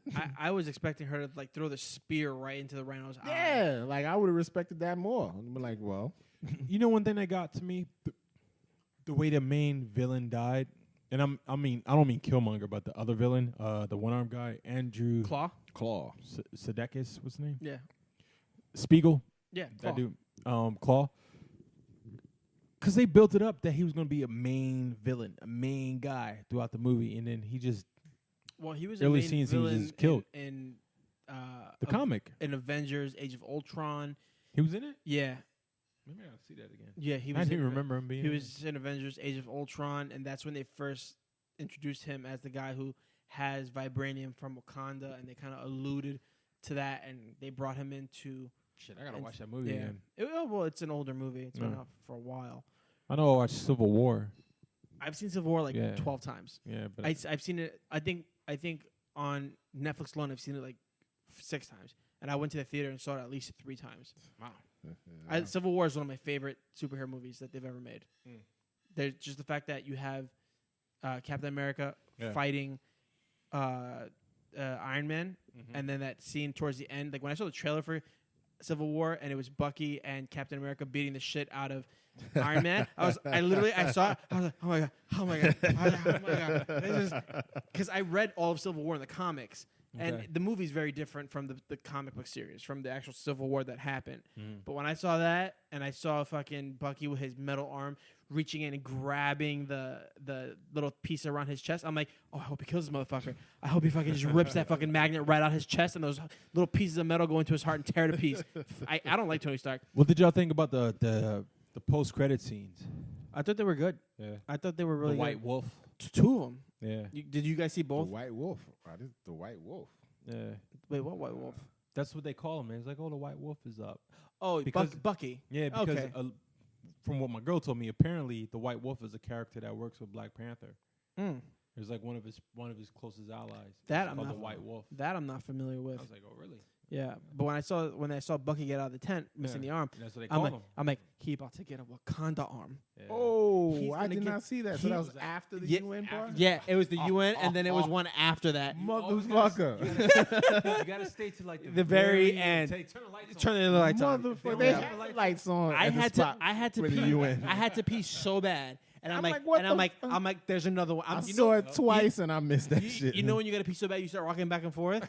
I was like, there's another one. There has to be another one. Yo, like in 125th Street. Yeah. Shout out to Magic Johnson Theater. Yeah. Somebody pissed in that shit. Yeah, but it's a really simple scene. They call him the White Wolf. He comes out of the tent, and it's Bucky with long hair, and he's kind of got like a robe on. Yeah, and he's Shuri. He's got no arm. And which character was it? Shuri. It was Shuri. Sister. Yeah, he goes, His sister. His sister. The little one with the braids. Yeah, the genius. You got to refer to her as the genius. Genius. She goes, "Good morning, Sergeant Barnes," and he's like, "Bucky." Oh, No, did she say something else? No, she goes, "Good morning, Sergeant Barnes." And he goes, "You can just call me Bucky." And then they show behind them, they show the giant lake of Wakanda and stuff. Yeah. And he just has a breath, and you see him with like the Oh, remember shit. because his arm got blown off in Yeah. Civil War, and when I saw that, I was like, they're gonna give him a Wakanda arm. I can't wait. I hope that thing like turns into like a chainsaw or some shit. I wasn't impressed with any of those credit scenes. Because his arm in Civil War was vibranium. He had a vibranium arm from the Soviets. Yeah, that shit was gangster. Oh, I can't wait. Yeah, but I ain't like they just like. What do you mean, man? This is it? No, You're I not think gonna show like Thanos or something. no. Because the next movie's Infinity War. So yeah, that's what I'm saying. Yeah, but you're gonna get so much Thanos. That comes out in like what? Soon. Is it this month? I think isn't Ant-Man coming out? No, Ant-Man's coming out first. Yeah, Ant-Man's coming. Ant-Man No, and Ant-Man and the Wasp. is yeah. it? I thought it comes after. No, that comes out next. Infinity War, I think And it's then like May. Infinity War. Yeah, but isn't Ant-Man and Wasp in June? No, that's coming out soon. Yeah, You know we what? have to check the We're speculating. We have the internet at our fingertips. We go. can just check. Hold on. Let's see here. So, Infinity Wars. It's a moment for research. This is All a right, moment for guys. research. 1 second. Let me pause it. Avengers. No. Avengers: Infinity Wars is scheduled to release Summer, right? May 4th. So what about Ant-Man and the Wasp? Okay, let's see. Why would it come out afterwards? I thought I saw coming out after Ant-Man and the Wasp is scheduled for release on July 6th. Wow. So Ant-Man and the Wasp will probably take place after. So here's what I'm thinking. That's weird. So if they go chronologically, Yeah. Ant-Man's going to take place after Infinity Wars, which tells you Ant-Man survives. Yeah. Unless Ant-Man and the Wasp is a prequel to right before Infinity War happens to fill in something that goes on in Infinity Wars that we can't Infinity explain. Wars 2. Maybe. Yeah. But that could be possible. I was pretty sure that Ant-Man is being released after Infinity Wars. Huh. And if you guys haven't seen Ant-Man or anybody else I listening, didn't watch it. Yeah. You haven't seen Ant-Man? No. It is low key. It wasn't until- Guy, it's a sleeper, and it's not your Yeah. fault. I slept on it too. I didn't see it till a year after it came out. Yeah.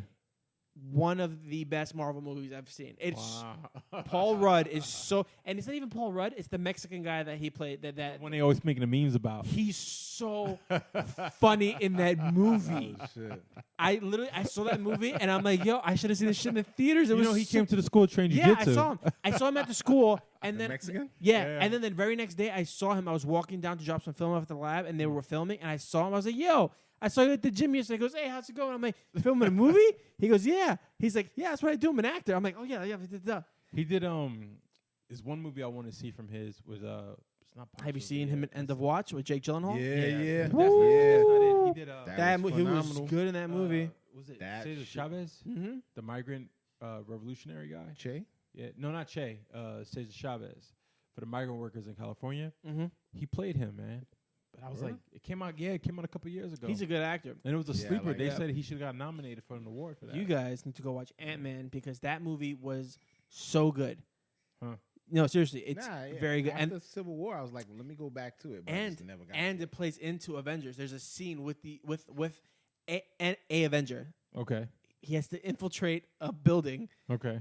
And he's flying over it, and the clouds settle over, and you see Yeah. the A. He goes, guys, this is the Avengers building. We're in the wrong spot. And they're like, abort mission.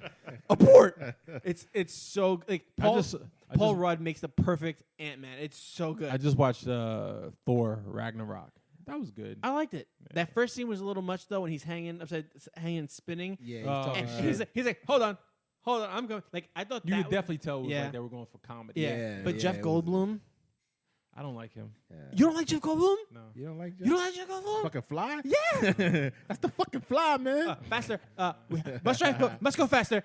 Must go faster. He acts the same in every movie. That's his genius. And I'm like, nah. But the way he acts, it fits into every movie. Independence Day, so good. That was good. That role was good. But to me, Jeff Goldblum was Chris Tucker from Fifth Element. Oh, it's so What do you mean? good. You don't remember Chris Tucker's character? Yeah. And Jeff Goldblum in Thor Ragnarok was that. It's He's that. flamboyant. Yeah, it's that same. Yeah. Yeah, he's flamboyant and like it's just funny. It's so- comedy. It's so no. Why are you handing me the melting stick? Why? Yeah, Why like- would you hand me the melting stick? He didn't do anything. So eager with the melting. Like that was so. I enjoyed Thor Ragnarok a lot, especially because I was surprised how because much I liked it. There was so much Hulk. I didn't like the rest of the other Thor movies.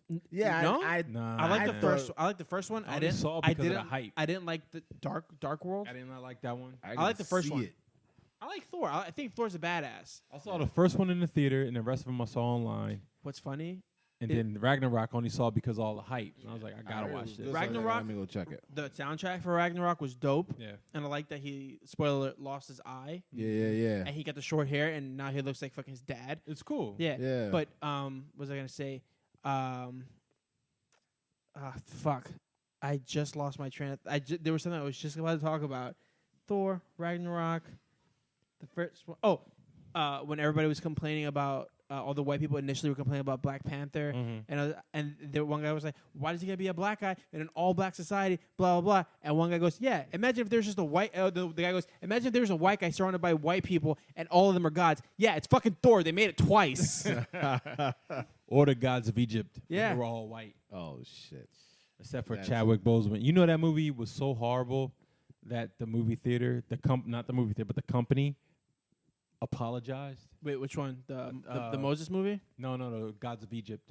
Gods of Egypt. And the only black person in the movie was Chadwick Oh, Boseman. yeah. Gods of Egypt. Yeah. Yeah. The one where they turned into the big thing, right? Yeah. And That it movie like- was really bad. Yeah, and I didn't even see it. you know what?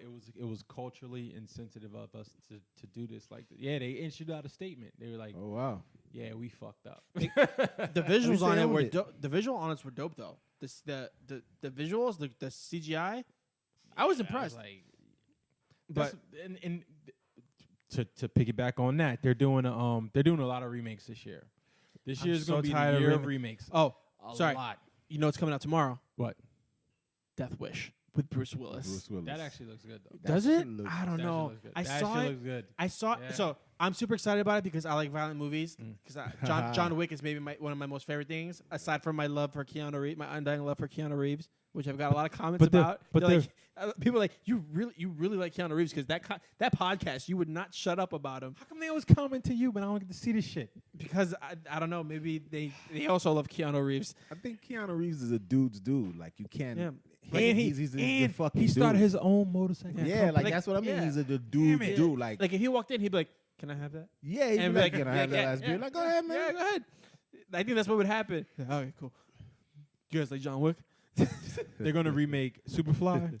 What? They're gonna remake Scarface. That's unnecessary. They're gonna remake Shaft. Remake That's Scarface. unnecessary. They remade Shaft with fucking fucking. Nope. They're doing another one. Why? But it's not a remake. It's like part 2 to Shaft or some shit like that. If it doesn't have Samuel L. Jackson, it's not Shaft. It is. He's in it. They were filming it on 125th a couple weekends ago. John Shaft. And then John Shaft. No. There's one more thing I was gonna say about movies. Shit. Lost my train of thought. Saying this is the summer of the year of remakes. Gomez had said something. I was gonna say something. Shit. And then you just came up with Death Wish.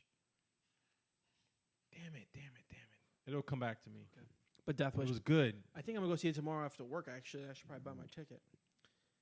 I don't think like you look at the original Death Wish and it's like gritty 70s New York. Yeah. And you got Charles Bronson and he looks fucking gritty as shit. Mm. And then you watch because the new one's based in Chicago, and you look at Bruce Willis and you're like, you don't look as tough as Charles Bronson. And then you think doesn't. And then you look at you look at Bruce Willis and you're like, this is kind of like a play on Die Hard, sorta. Yeah. And you're like, but I'm still gonna watch it because I want to watch people get shot in the face. But it's just one of those things where I'm like, you could have picked somebody a little rougher looking, because Charles Bronson looked like he's been through some shit. He looked like he'd been through some shit, and he did. I think Bronson, the actual character, the actor, he fought. Was it Vietnam? Probably. Yeah. Age. People back then went to war. It definitely wasn't World War II. No. Was it? How old? Because he was pretty old in the movies. It couldn't have been World War II. No, because when he did Death Wish, he was pretty old, but he was jacked for. Yeah, but he wasn't that old. No, he wasn't that old. But if you fought in World War II when you were 18, and then the 70s, that's what, that's 30 years later. He could have been 40. And it's possible. He could have been 4. All right, hold on. Yeah. I'm still trying to think of that movie I was going to bring up. Did Charles Bronson fight in World War II? Yeah, he worked in World War II. Shit. Yeah, he fought in World War II. So he fought in World War II. Well, there you go. He was definitely too old to fight in Vietnam then, because the movies came out in the 70s. Yeah. So yes, I was right. He fought in World War II. So you could tell he saw some shit. So, but when I see Bruce Willis, he's got like old man, what I call old white man face, but he's like still like he doesn't look beat up. No, he doesn't. Bronson with the mustache, he had like the Mexican mustache. Bronson looked like he'd been through some shit. Yeah, it looked like if he showed up with a sombrero and a fucking what do they call those things? He did because he did westerns. He could be in a western. Yeah. But then he did westerns. He could play a Mexican in a western. But seeing him walk through like Bed-Stuy in the 70s, shooting like gang members in the face, I'm like, I can't see Bruce Willis doing that. Yeah. And like in the trailer, you see him pull like a car jack, and it crushes somebody. I'm like, Charles Bronson probably would have done it better. It's gonna be a senseless action movie. But so was John Wick, but that was done so well. John Wick 3. Oh, I can't wait. The main villain. Oh, he's gonna be the Yakuza guy. I can't wait. I can't wait for that. I don't know if he's playing the main villain. What's that? Do you know who's playing the main villain? Yeah, it's the guy who played. He was in The Last Samurai. The Japanese actor, the main guy. Yeah. He's good. Yeah, he's really good. Was he? I think he was in the Cloverfield Paradox. Was he in that? No. Did they have any Asian guys in that? No. What space movie was he? I just saw him in the space movie. Oh, Life. He was in that. Okay. He was also. You see Life? Yeah, he was also in the Keanu Reeves movie where they 47 Ronin. 47 Yeah, Ronin. he was in that. That guy. Yeah, him is going to be the main dude for the Like, I don't know if he's going against the Yakuza, but it was like the main villain is from the Yakuza. It's like a Japanese crime boss. So I was like, oh. See, I fucks with 47 Ronin. I know you don't really. Yeah, I don't know. I like the original. I didn't like I didn't like the Keanu Reeves version. I like that shit. I like them both. I like them both. I like that shit. The original story. Who is he? The original story is just so beautiful, man. Yeah, but that's where this little joint is from. His name is Ken Watanabe. I went over to when I first went to Japan. I went to their graveyard, in the Sengaku Temple. I got a keychain too, but it faded. It was like a keychain with that crest on one side, and on the back it had all their names written. But it's cool. It's like a little memorial that they had to them, and it was like, no, not that guy. That's the guy from The Last Samurai. Yeah. No, but not him. It's the other dude. Oh, the badass guy. The guy that he kept fighting in The Last Samurai. Oh, okay, yeah, that's Hideyoki Sanada. Dude, the dude. Yeah, him. Yeah. Yeah, that dude. He's going to be the villain. Yeah. That dude looks like a villain. Or the main villain. He looks like Because somebody. I'm sure John Wick will have a bunch of them. He looks like a Yakuza. Yeah. Dude, 47 Ronin, man. It's going to be good. Best fight scenes, Hiroyuki Sanada. There's a whole a 13-minute compilation of fight scenes that he's been in movies. Interesting. That's the one thing I didn't like about Black Panther was the fight scenes. That they were all CGI? Yeah, it was too much. I was like, it could be a lot better. Well, it was a CGI movie, you know? I know, but still, after seeing like John Wick, to mention it again, it was like he nailed it on the fight scenes. Yeah. You know, it was like it was live, it was like rehearsed, it was choreographed, it was like Keanu Reeves doing the action. Yeah. He worked his ass off in that movie to get that shit looking real. Seeing any of the movie is like you could have done better. I think even the I'm not impressed with with just CDI. Black Panther's fight scenes in Civil War were better because there was more of the sort of hand to hand. It just looked better. Yeah, like when he was fighting Captain America, he scratched the shield. Like that was just choreographed better. They just relied. Relied. There you go. They relied on too much CGI. Yeah. Well, all these movies are heavily CGI now. Yeah. If you watch behind the scenes for except for Del Toro. Except for Del Toro, but a lot of them don't have sets anymore. You see Shape of Water? No. Is that good? That was a movie. That was a motherfucker of a movie. Yeah? Yeah. It's still out in New York. It's certain theaters. Yeah. Okay. It's a beautiful movie. Yeah. Worth seeing on the big screen. For sure. Yeah. But if you look at the behind the scenes of a lot of these movies, it's all green screen. Very rarely do you do sets. Yeah. I know. There are only a few directors, Del Toro, Cameron. James Cameron, and well, I'm terrible with names. Spielberg, but he hasn't. No, Lucas, because Lucas did. Lucas and Hateful Eight, Reservoir Dogs, Tarantino. Yeah. Those guys utilize real sets. They don't fuck with Tarantino either. I fuck with Tarantino. Oh, you do? You don't fuck with Tarantino? Hold on. Cause man. Wait. Word? All right, hold on. We're about. Let me put this down. I couldn't get through the Hateful Eight, man. I was what? Like don't get me wrong. I love Kill Bill. I love Reservoir Dogs. Okay. I love his earlier work, but it's like, yo, my man, you gotta stop using the N-word so fucking much. Yeah, that's what's bothering you. The Hateful Eight. I was like, what about the Django? The Django was, yeah, like because you can't say that and then say you like the Django because that's Django. The Django was weird because when I went to go see the Django, I saw it in the theaters, and I think you're saying it wrong. I think it's Django, D silent. Whatever, hillbilly. Who is that nigga on that nag? When I was in the theater and people were laughing at certain scenes that I was just like cringing at. Like what? Like what? Like the beating. It was a lot of shit. But he addresses all this stuff. I know. And then at the end, when the Django kills everybody, and I'm like, okay, yes, it's good. It's like it's good. But there were certain scenes where I was just like, but that's the whole element of the movie. I know. But still, you know, it's such a good film. Like I'm a hardcore Tarantino fan. Yeah, I've seen all his movies. I've seen Django a lot. Yeah. And I've seen. I mean, Hateful Eight. I just couldn't get. I just like, yo, man. I saw. You know how much I like Hateful Eight.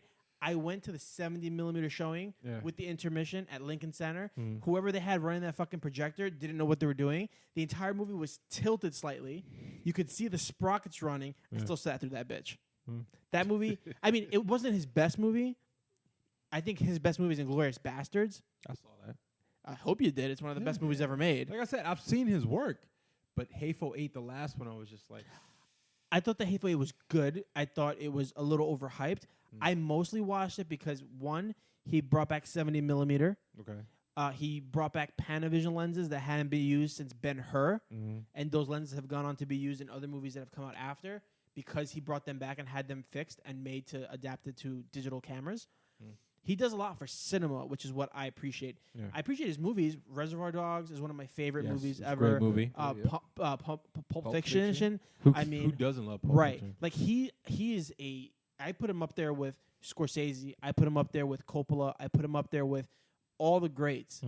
Because it's like he's figured out a way to tell good stories that are extremely violent, and the soundtracks are fucking amazing. Yep. Yes, he used the N-word a lot in his last 2 movies. Yeah. But I think that's because it's appropriate for the period of the movie. But that's also what I complained about was his last 2 movies. As I said, I like all his other work. But are you complaining because of the N-word or because you didn't like the movies? Well, like I said, because you like Django. Django, I'm still on the fence with. Because it was so like, there were scenes I was just like. But it's portraying that era. I understand that. But Hateful Eight, I was just like, nah, this is just unnecessary, just shit talking. And I couldn't get past it. I was like, just watching this shit talking. But what shit talking? Just the first 15, 20 minutes. I didn't even, like I said, I didn't even watch the whole movie because I was like, I'm not going to watch this shit. There's just too much shit talking. If it doesn't add to the story, it's one thing to be like Django, right? When it's like, it adds to the story because of the time and the characters. But then Hateful Eight, I was like, is it really necessary? It does. It just like, and I'll tell you why. Putting shit out there. I'll tell you why, my good sir. Why is that? So you have, in the Hateful Eight, you have all those people in Minnie's haberdashery. Mm-hmm.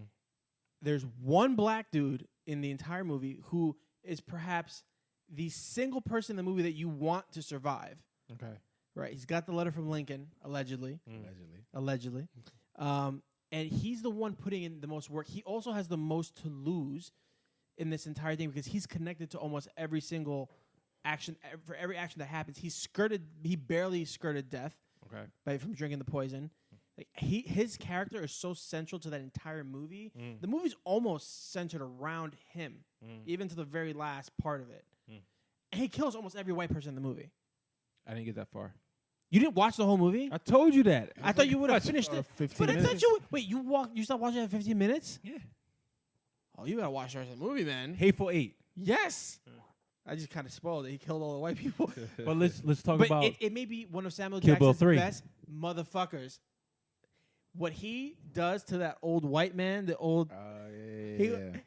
Listen, if there's ever a part in the movie that will redeem the story he tells about what he does to a Confederate general's son... Yeah. Okay. Yeah, I mean that even made me. Movie. I was like, I think Hateful Eight isn't his best film. Yeah. I definitely think it's one of the films. I think it's up there. I think it's up there in terms of his catalog. Okay. Is it better than Inglourious Basterds? No. Is Kill it better Bill? than Django? Definitely not better than Kill Bill. Kill Bill has kind of set the bar. Pulp Fiction set the bar, and then I think Kill Bill and Pulp Fiction are in that area in that same Kill Bill line. 3 is coming out. Is it Really? That's what's on IMDb. Yeah. Why? It's on. I checked IMDb That's weird. and then I don't feel like there needs to be a part 3. I no. thought 2 was stretched out. Well, the to me reason a bit. the reason there is probably going to be a part 3 because even when they made part 2, allegedly, I don't think this ever been confirmed. They said they were going to get the 2 daughters to fight like later on in life, like the same girls as actresses. Vivica Fox's daughter. See, I was hesitant to say her name. And Yeah, then the bride's daughter, daughter. yeah. And that was always the rumor. It was like, yeah, he signed them on to be in part 3. So if you look at the timeline, now would be a good time for those 2 daughters to meet. So I saw it on for 2018 and then 2019. So it's going to be coming out soon. Okay. Well, I'm not mad at it. I'm always happy when Tarantino releases a new movie. Yeah. What was that movie he was... there was a movie he was kind of like a producer on that was... what was it? Yeah, no, there's Grindhouse, and then there was something else that came out not too long ago. I remember they made a big deal about him being a producer on it. It was a foreign film, I think. Oh, the Tony Jaa joint. Yes. Protector Part 2. Yes, Protector. Yeah, And what- yeah. I remember that one of those movies came out, and I thought that was good for a movie that was a Or foreign was it flick. one? I know he redid one of them, or he was associated with one of them. Yeah. It might have been Part 1 because I know Part 1 had the trans villain. Ah, yes, that's right. That's right. With Let's see with here. the whip. Let's see. Tarantino. Let's do a quick IMDb of Mr. Tarantino's work. There you go. Run through it real quick. one of my personal favorite people. One of my favorite directors. I don't know him personally, so I can't say he's a good person. Let's see. Nice save. Yeah. You never know. I never know. He probably grabbed a lot of pussies. Let's see here. What has he done? Mr. Tarantino. IMDb. Why did it bring me to Django? Quentin Tarantino.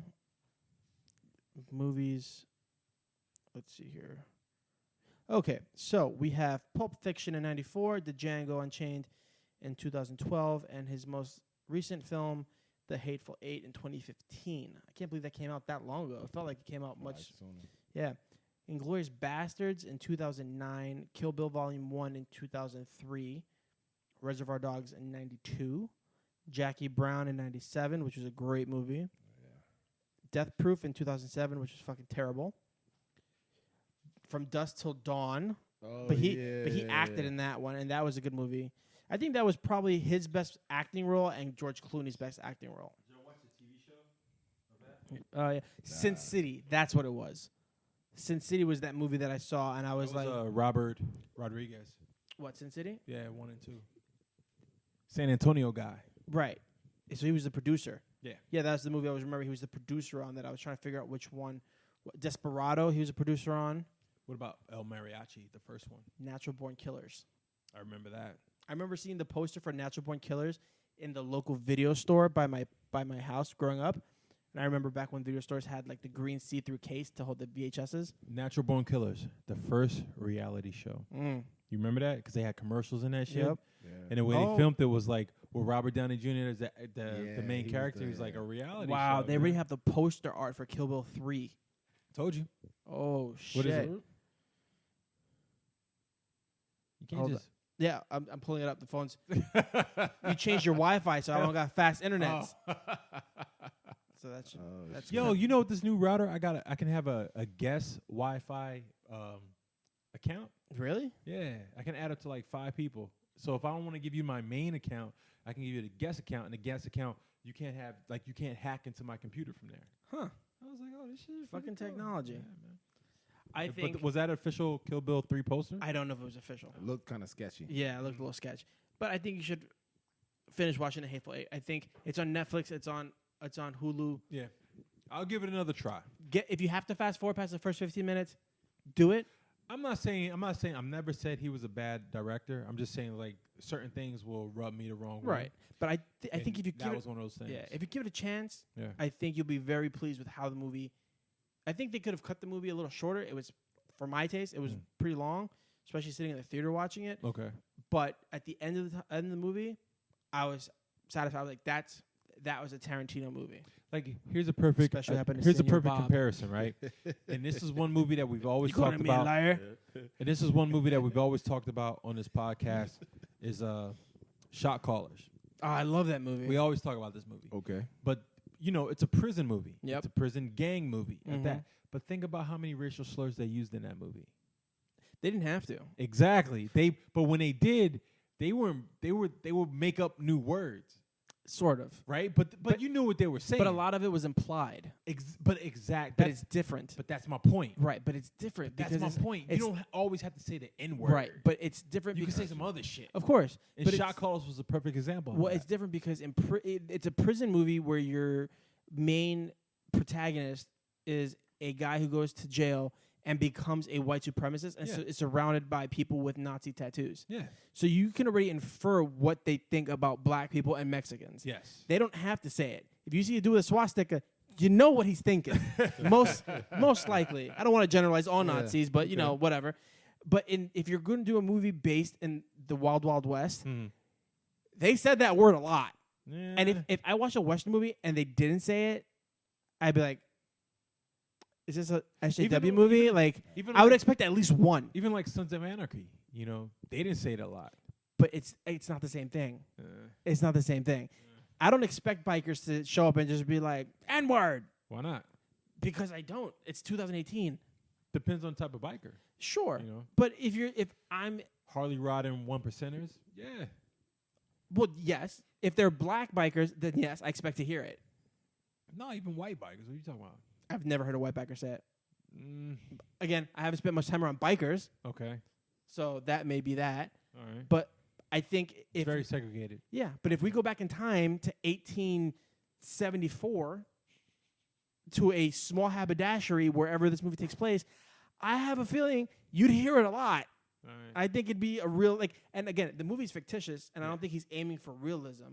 But the dialogue of the movie needs to be appropriate for the time, because you don't hear it in Pulp Fiction, you don't hear it in Kill Bill, you don't hear it in these movies where it's not Jackie Brown. Don't forget Jackie Brown. Right, but I don't even think you hear it that much in Jackie Brown. I think he produced it. I don't think that was his. Right, Did he do that? But Samuel Jackson has been in almost all his movies, and he hasn't had Samuel Jackson say it excessively. I think if he said it, if it was one of those things where you saw it in every one of his movies, I'd probably be on your side. Like he's just taking advantage of the fact that he can write that, but he doesn't. I think his next film, which is not going to be in that time period, I don't think you'll have anything. I don't think you'll see What's it. going to do a future movie? No, the Kill Bill 3. Bill 3. Oh. Yeah, but like if he did a space movie in the future, I don't think you'd see that. I would like to see Tarantino do like some apocalyptic, futuristic movie. That shit would weird me out, man. I don't think I'd be able to handle that. I think he could do it. I don't think I'd be ready for watch Tarantino in space. You know what I am ready for? The prequel to Dark Crystal. Dark Crystal. Yeah, the prequel. It's coming to Netflix. It's supposed to come out this year, and it got pushed back. I don't know about Dark Crystal. I don't even know what Dark Crystal is. Yeah, I'm not sure what Jesus that is either. You didn't watch The Hateful Eight. I don't know what to tell you. Dark Crystal? I don't know what Dark Crystal is. Crystal from Jim Henson. The puppet guy? I need further explanation. Never mind. Okay. He looks so defeated. That was easy. I'll make you a deal. You watch Hateful Eight, I'll watch Dark Crystal. And you both will tell me about Dark Crystal. Dark Crystal is just a good movie. Yeah. Well, what is it about? Yeah. It's not a How so? How It's what about makes it good? It's about a crystal It's in dark. this land. No, they got two type of beings. They got the Sketchkeys and Gelflings. Like, you know what? No, I'm just gonna play the trailer because I'm not good at descriptions. But I can't believe you never saw this shit. All right, here we go. Dark Crystal. Let me see Dark Crystal trailer. Oh, here's the Netflix one. Let's watch it here. It's probably the hardest thing that I've ever worked on. I think of it as sort of a work of art. It's something hundreds of people created. It's a wonderful texture and depth to That's the original. It was the most work, it was the most difficult, but it was the most fun. This doesn't look familiar. It does. And of all projects, it's the one that I This does look a lot more familiar than I thought it would. So now they're making a prequel to this. I'm not gonna lie, this shit looks magical as fuck. And this guy used real puppets and sets. And Right. All right. That looks badass. Yeah, that's coming to Netflix. Well, Jim Henson is a fucking genius. Well, he was. He was a fucking genius. He created Yoda. He was a Christian Science, which is why he died. Wait, say that again? Yeah, he was a Christian Science. It's like a religion, but they don't believe in like cutting the body open. So he died from an illness that could have been prevented if he only had surgery. Yeah. People are so dumb. That's serious. That is crazy. You know, he created like so much shit, Sesame Street, all that. Yeah. Yeah, that was his company. And So I believe his son, who runs the company, if I'm not mistaken, is in charge of this. Wow. Yeah. But here's the original trailer for Dark Crystal. What year did this come out? The 80s. But is it like?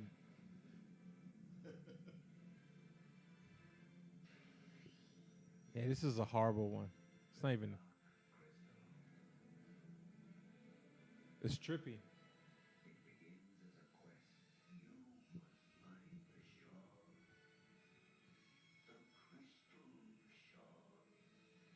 You know the 80s was like filled with like fantasy and Willow, I love Willow. Robin Hood and shit.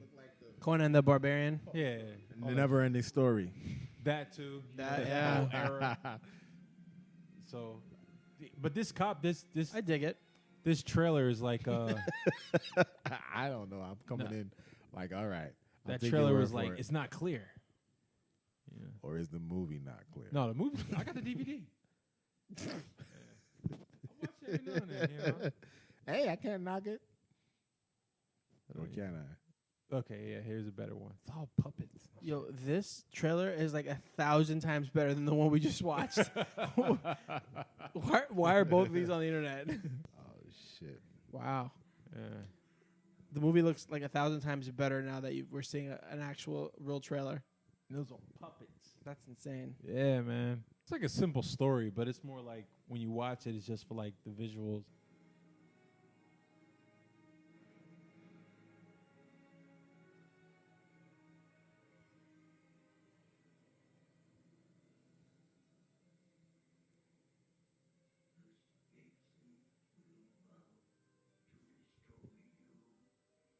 It's like slow paced.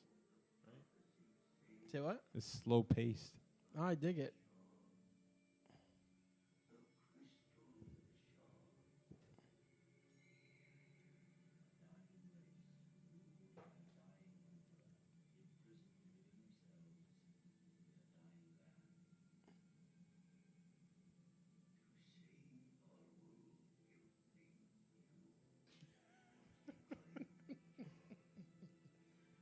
It's very magical.